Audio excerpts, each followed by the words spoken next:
Salut la compagnie, c'est Jules Melon, et aujourd'hui, dans un Ciné Critique, comme je l'avais promis, enfin, on va dire, comme je l'ai dit, il y a quelques semaines, lorsque j'ai évoqué le premier Scary Movie, oui, je vais continuer la saga, et donc aujourd'hui, évoquer le 2, en ne promettant pas spécialement d'aller voir le 6 qui va sortir en salle là, dans quelques semaines, mais on ne sait jamais.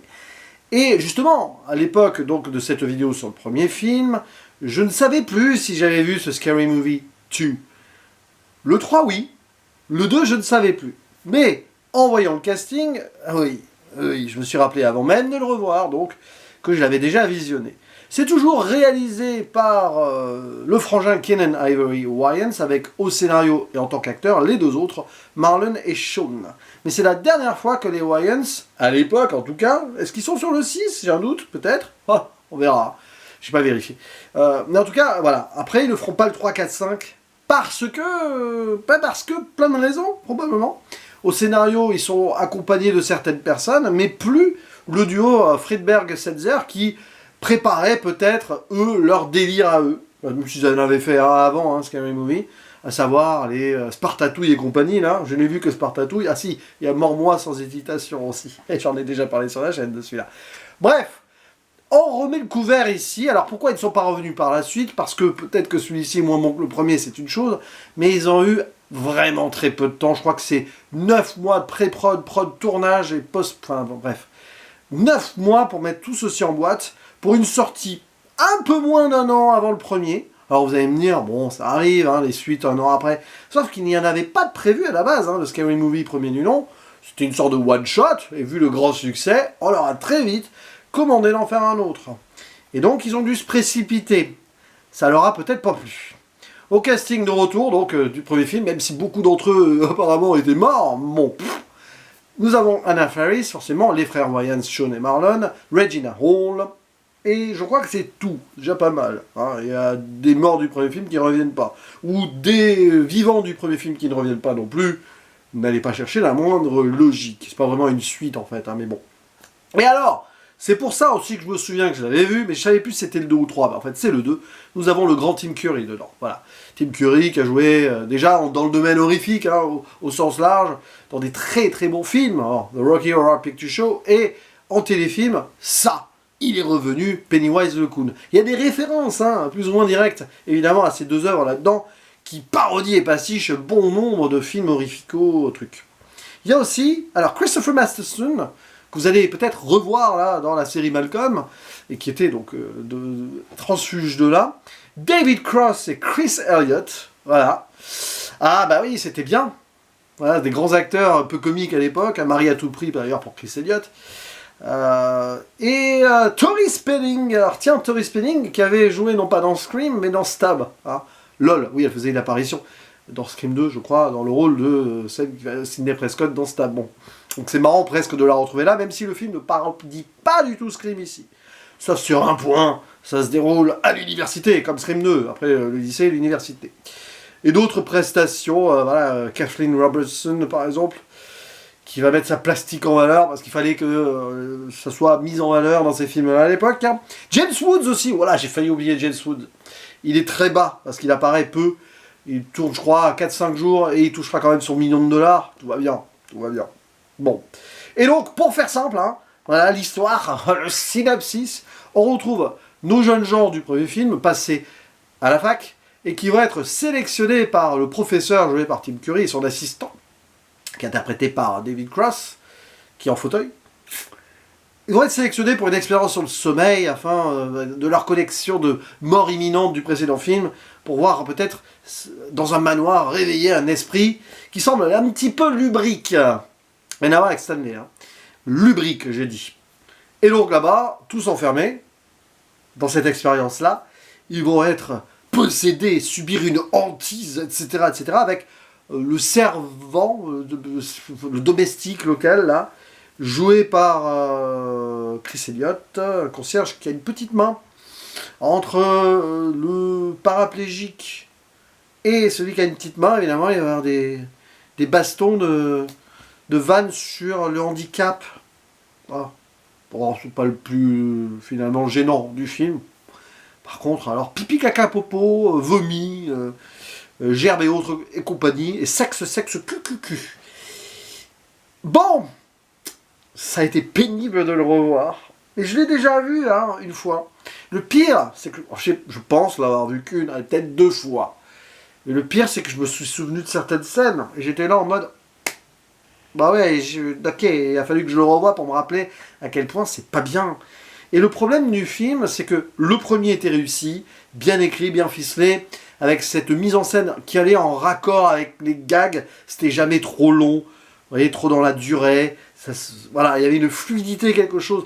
Une bonne comédie, même satirique et parodique et pastiche, doit savoir aussi bien se mettre en scène et être réfléchi en amont. Là, ça se voit que ça a été rushé et que les frères Wayans ont dû vraiment forcer beaucoup sur certains trucs d'humour. Ça se raccorde mal, dans le tempo, c'est pas très bon. Il y a des trucs qui sont trop étirés ou pas assez aboutis vers vraiment le climax qui va faire rire.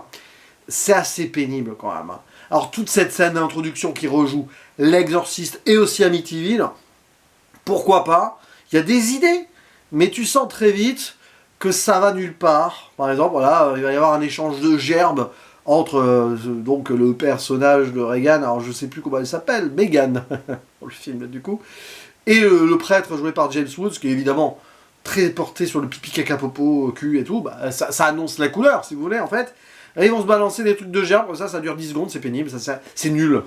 Voilà, ça peut faire rire un coup, mais non. Et le film, c'est un peu comme ça, c'est-à-dire qu'il y a des idées, peut-être, mais elles n'arrivent pas à être agencées ensemble.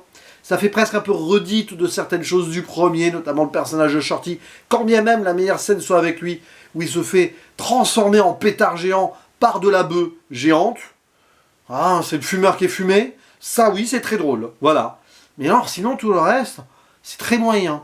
Voilà, on rejoue avec Ray qui n'est pas vraiment homosexuel, mais qui le serait, machin.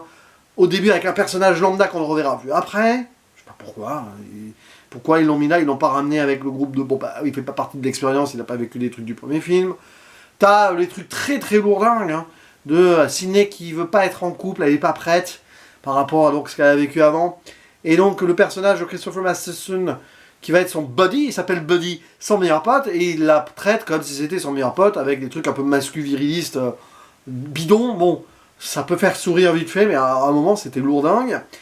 Et puis voilà, et on insiste hein, sur ces trames-là, entre le côté un peu sexuel, un peu miso, mascu, bon, ça veut dénoncer ou pas, on sait plus, là c'est très lissé, il n'y a même plus, voilà, hop, on avance, on enchaîne, on fait donc dans la connexion de choses, ça ne fonctionne pas les 2/3 du temps, donc, hein. Bon, je peux sauver certaines scènes, hein, comme celle du bédo géant ou d'autres, ouais, non, peut-être. Mais puis bon, après dans la pastiche, dans la parodie et le pastiche, c'est très paresseux aussi. Alors évidemment, tous les films de hantise et de possession y passent, hein, j'en ai déjà cité 2.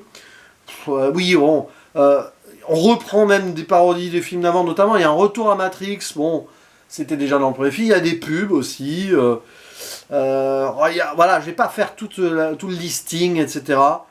Mais arrivé à un moment, d'ailleurs, tu n'as pas envie de prendre ton carnet, tiens, ah, il y a ça, j'ai reconnu cette référence-là. T'as même pas envie, en fait, de faire ce bingo-là avec un pote, si tu veux, parce qu'en fait, c'est tellement, voilà, ça canarde dans tous les sens, que c'est même pas fun de le faire, vous voyez. Le film n'a aucune retenue. Alors, vous allez me dire, ouais, c'est un pastiche, c'est bien, ça envoie du gag et de la référence. Certes, mais peut-être qu'à un moment, un peu plus de retenue et d'écriture, c'est mieux, hein. Je vous renvoie au film précédent, ou à d'autres films des As, qui savaient gérer ça, qui savaient construire une histoire autour pour que le pastiche et la parodie se fassent bien. Là, même sur le plan, on va dire, de l'écriture vaguement scénaristique, hein, c'est très mécanique en fait. Et bon, Tim Curry, bon, il y a des scènes où il est excellent, avec son sourire un peu carnassier là, mais on sent que finalement, on n'arrive même pas à l'utiliser comme on aurait vraiment pu l'utiliser. En plus, ça a une sorte de trucs, pour Poltergeist aussi évidemment, de clown machin là. T'aurais pu jouer un petit peu plus sur le côté Pennywise, machin. Non. Voilà. Mais bon, non, c'est pas... Qu'est-ce que vous voulez que je vous dise de plus? C'est là où je me suis dit en le voyant, oh la vache, le downgrade comme on dit, hein, le downfall entre le premier et le 2. Le premier j'aime toujours bien, je l'ai revu avec un certain plaisir, hein, il y a quelques semaines. Mais alors là, ça a été pénible d'arriver au bout, quand bien même, hein, par certains moments, je dis, ah ouais, ben, je me rappelle ouais, d'avoir souri, ou plus apprécié bizarrement, hein, quand j'ai vu ce film, là, ado, enfin non, pas ado, j'avais la vingtaine, hein, sur Canal+ à l'époque, mais ça fait pitié quand même, voilà. Bon, évidemment, il fallait aussi faire des connexions avec le premier film, donc il y a des petits clins d'œil. Mais voilà, bon, il y a la scène avec le chat aussi qui est drôle, là ça renvoie à Cimetière, par exemple. Mais non. Et je comprends pourquoi les Wayans n'ont pas rempilé. Parce que je pense que ils ont été un peu pressés par le temps. Se sont-ils sabordés eux-mêmes d'ailleurs, parce qu'ils n'étaient pas. Bon, ils avaient peut-être le contrat, l'argent, certes, mais à un moment, ils n'avaient pas envie que ça soit aussi rapide. Et peut-être qu'ils ont sabordé le projet eux-mêmes, ils ont pris le chèque, et puis après, basta, quoi. Ils ont honoré le contrat et aller au bout. Ça a été pour eux peut-être tout simplement la possibilité d'avoir un bon petit salaire hein, un petit moment, mais ils ont vraiment pas mis les formes. Hein. Ils ont peut-être pas pu aussi, tout simplement. Mais bon, par rapport à ce qu'ils ont fait avant, je vais pas les blâmer eux pour ce film-là. Voilà. Et c'est tout. C'est tout. Pourtant, quand même, le casting, hein, il a envoyé du bois hein, sur le papier, hein, les guests, là, les nouveaux. Ah, c'est quand même décevant. Hein. C'est presque frustrant. N'hésitez pas à dire en commentaire ce que vous pensez de ce film. Hein. C'est une vidéo que je qualifie quasiment de inutile, parce que là, au niveau analyse, j'ai fait ce que j'ai pu, mais c'est bidon, parce que le film n'offre rien vraiment de spécial. Mais au moins, voilà, hein, je témoigne de certaines choses. Hein. Je parle de tous les cinémas hein, sur ma chaîne, vraiment. Donc voilà, c'est fait pour Scream 2, non, pour Scary Movie 2. Le 3, je me souviens de certaines choses avec le recul. Là, je crois que ça a parodié un peu Signe, notamment.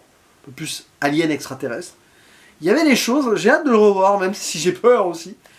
Mais je pense que le 4 et le 5, par contre, non, je les ai pas vus. Mais donc, voilà pour Scary Movie 2. Hein. Je renvoie donc à la vidéo du premier. Et à mes futures vidéos, si tout va bien, sont 3, 4, 5. Avant peut-être le 6, si j'y vais au cinéma pour le voir. Voilà, à vous donc d'en parler ici, de ce deuxième volet. Et je vous dis à la prochaine. Ciao!